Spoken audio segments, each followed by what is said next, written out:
Greetings, Richard Fulmer here. Welcome to another edition of Richard's Rock Rambles.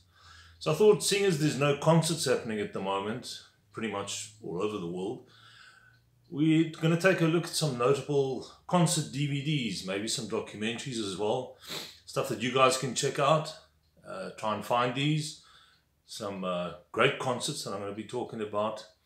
I think pretty much all of them are still available. So let's just dive in, and I thought I'd start off with two iconic festivals. The first one took place in 1969, and of course I'm talking about the famous Woodstock Festival. This is the deluxe edition, which is a 4-disc set. This came out in 2009.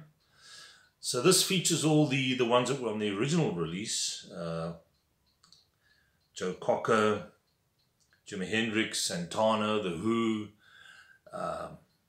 10 Years After, Joan Baez, Jefferson Aeroplane.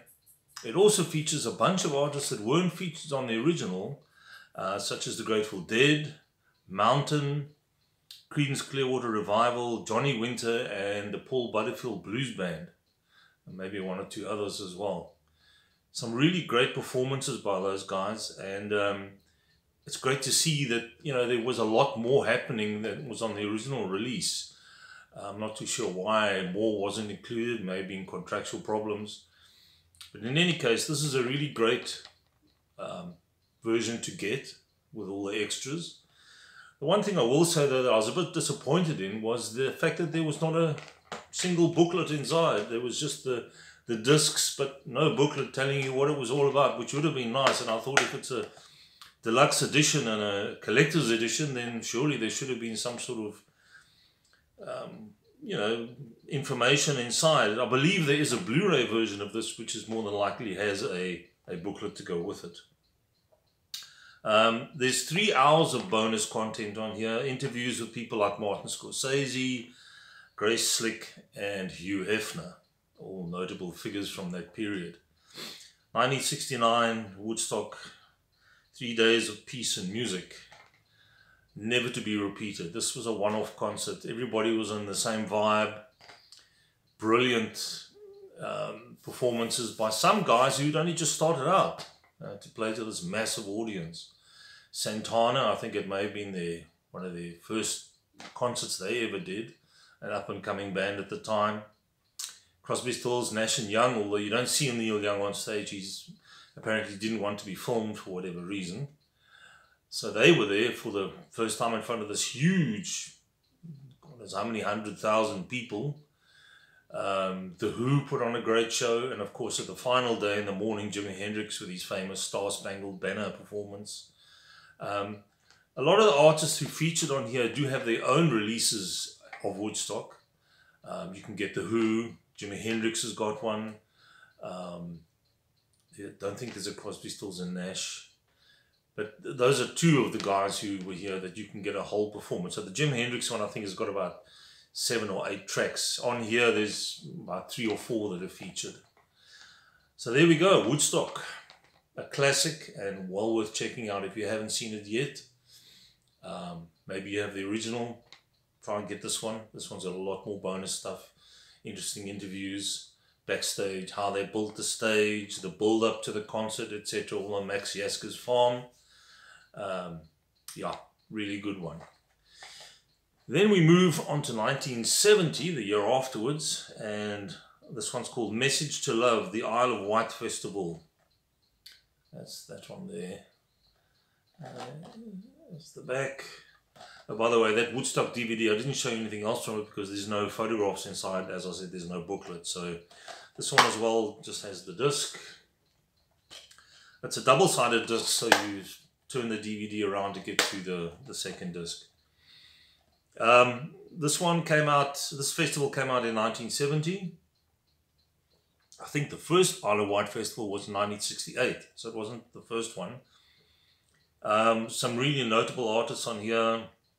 Jimi Hendrix was here as well. One of his last concerts, I think, was at the Isle of Wight. Unfortunately, he died in 1970. 10 Years After are here as well. The Doors, although I must say Jim Morrison and company, especially Jim Morrison, didn't look too good at this this concert, this festival. Joni Mitchell, she got quite upset at the audience. Guys are giving her a stick. And she was like, come on guys, you know, show us some respect. I don't think she got too much that day. Chris Christopherson, I think he also had a go at the audience. Free, great.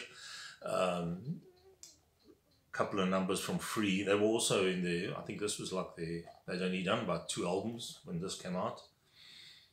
Taste, featuring the late great Rory Gallagher, also put on a really good show.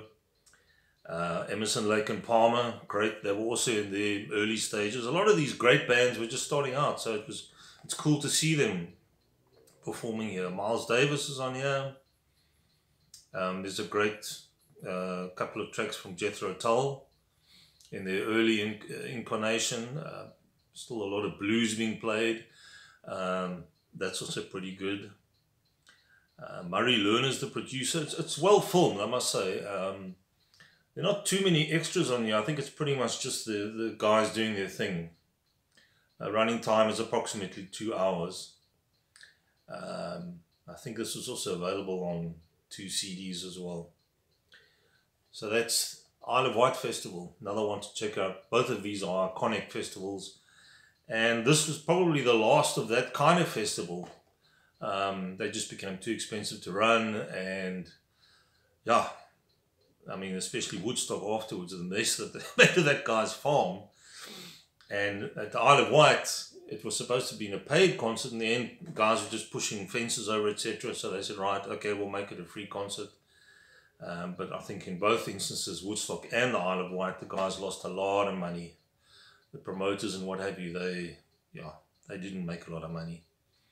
And in fact, neither did the artists, and especially at Woodstock.